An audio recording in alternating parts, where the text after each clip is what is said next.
क्या कहते हैं, कबीर जी कहते हैं, हम घर फूक्या अपना और लुका लीन हाथ, उसका घर भी फूक देवा जो चले हमारे साथ। परमात्मा कहते हमने तो अपना घर जला दिया और एक बढ़ता हुआ मसाल हाथ में ले रखा, मिराड मसाल, और उसका भी घर फूक दें जो हमारे साथ चलेगा, उसका भी घर का नाश कर देते हैं। अब यहाँ इस बात को समझना है कैसे नाश करते हैं। हमारे शरीर में और ज़्यादा जो मोह ममता रूपी घर किए हुए हैं ये अड़ंगा भरा है।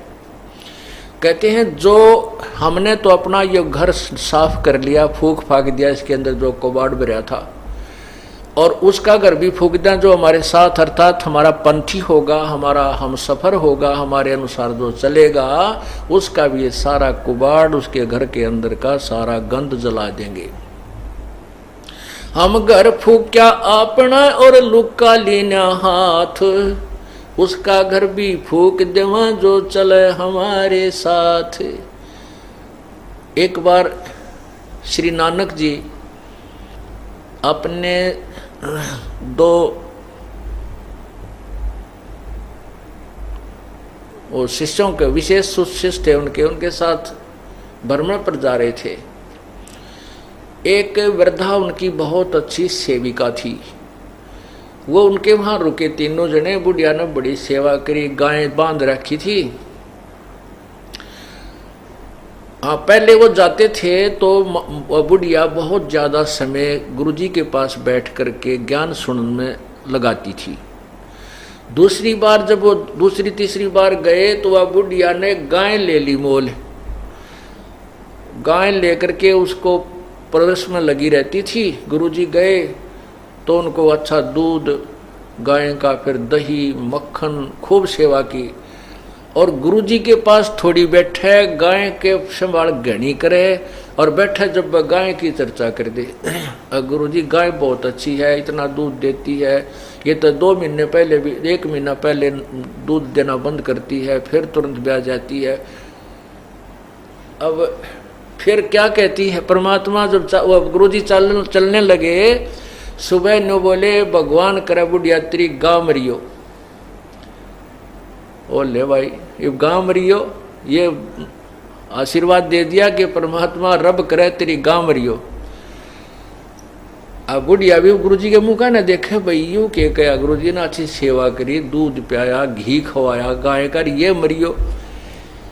तो आगे चल के वो दोनों शिष्य पूछने लगे, गुरुदेव आपने उस बुढ़िया का दिल तोड़ दिया, वो तो बड़ी खुश हो रही थी गाय को पाल करके, और आपने दुर्शीष दे दी कि उसकी गाय मरे और वो तो बहुत दुखी हो जाएगी। तो गुरुजी बोले, भाई फिर बताऊंगा इस प्रश्न का उत्तर, अभी मैं कुछ नहीं दे सकता। अब वह तीसरे दिन गाय मर गई, बीमार होकर गाय मर गई। बुढ़िया 2-4 दिन तक दुख पाई, फिर वह फुर्सत होगी। तो पहले तो वो नित्यनेम सुबह का जो गुटका भी ना कर पावा थी, उस गाय मुर्जी पुड़ज रह जाती, दिन मरण के रह रहे थोड़े, कति बुढ़ापा हो रहा, कोडी कोडी चालर गां के चिपटी रही थी, भजन ना करे थी। तो फिर वह बुढ़िया ने, वो भजन का समय खूब मिल गया, अपना अच्छा भजन करे, सुबह शाम दोपहर दिन में भी उलगी सी होगी। फिर गुरुजी आए 2-1 महीना के बाद। अब उन चेलों को ये हो रही, बुढ़िया जाते बोगरा मारेगी महाराज, भाई तू खड़ा आ गया, मेरी गाँव मर गई, आशीर्वाद दुर्शाशीष दे के गए थे। तो जाते ही बुढ़िया ने बड़ी सेवा करी, खाट बिछाई, बैठाए गुरुदेव को। तब परमात्मा गुरुजी ने पूछा कि बुढ़िया सुना कुछ भजन सिमरन ठीक बन रहा है, बिलाजी मौज होगी, और आपका जो वचन फल गया वो गाँ मर गई, वह गाँ ना मरा होता मैं मरूं। अर्थात मैं अधूरी जाती, मेरी भक्ति नहीं बनती प्रभु, वह गाँ की मृत्यु होने से, और मुझे भजन का समय मिल गया, आपने मेरे ऊपर बड़ा रहम किया। तो परमात्मा ने कहा, बुढ़िया उस समय तो तने में बहुत बूढ़ा लग गया, जब तक तुम अंदर अंदर खूब गाल दे थी मेरे ती बताइयो किसे गुरु जी हुए मेरे पशुओं ने मार कर राजी है अका जी एक बार तो मन में खोट आया था, परंतु बाद में समझ में आई।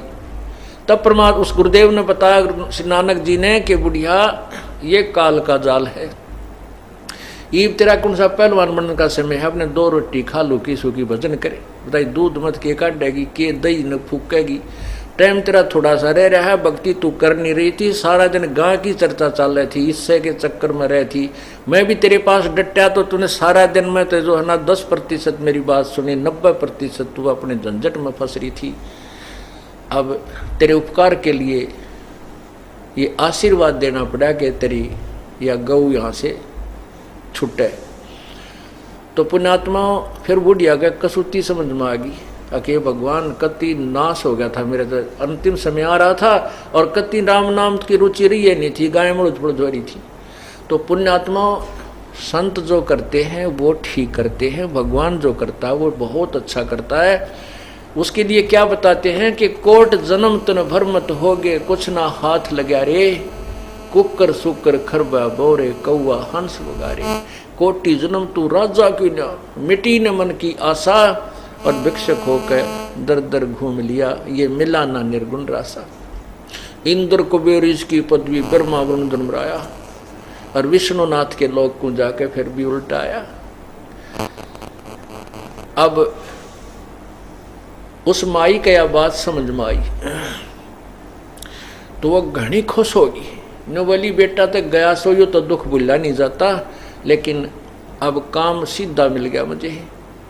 अपनी भक्ति करी बुढ़िया ने खूब डट के, और कहते हैं वहाँ उसके दूसरे पड़ोसी बता रहे थे कि शाम के समय एक पैर नीचे बुढ़िया का, एक पैर ऊपर, और नो कड़लाएं जैसे नो की नो सुबह बैठी पाई मरी पाई, आराम से गई, यानी इतना सुंदर मौत हुई पता भी नहीं चला। इस काल के जाल को परमात्मा सब मिलकर जागरूकता लाए, पाखंड और अंधविश्वास को जड़ से मिटाए। अंधश्रद्धा भक्ति मानव जीवन के लिए बेहद खतरनाक है। शिक्षित समाज से निवेदन है कि नकली और शास्त्र विरुद्ध साधना बताने वाले धर्म गुरुओं से बचे तथा नकली धर्म गुरु का विरोध करे। सभी धर्मों में पाखंडवाद चरम सीमा पर है। समाज को चाहिए कि गलत साधना बताने वाले धर्म गुरुओं का डटकर विरोध करे। पुस्तक अंधश्रद्धा भक्ति खतराए जान को पढ़े। हमारे इस वेबसाइट पर जाकर इस पुस्तक को निःशुल्क पाए, या फिर आपका पूरा नाम, पता और फोन नंबर इन नंबरों पर SMS करें। अवश्य देखिए जगतगुरु तत्वदर्शी संत रामपाल जी महाराज के मंगलमय प्रवचन हर रोज इन चैनलों पर।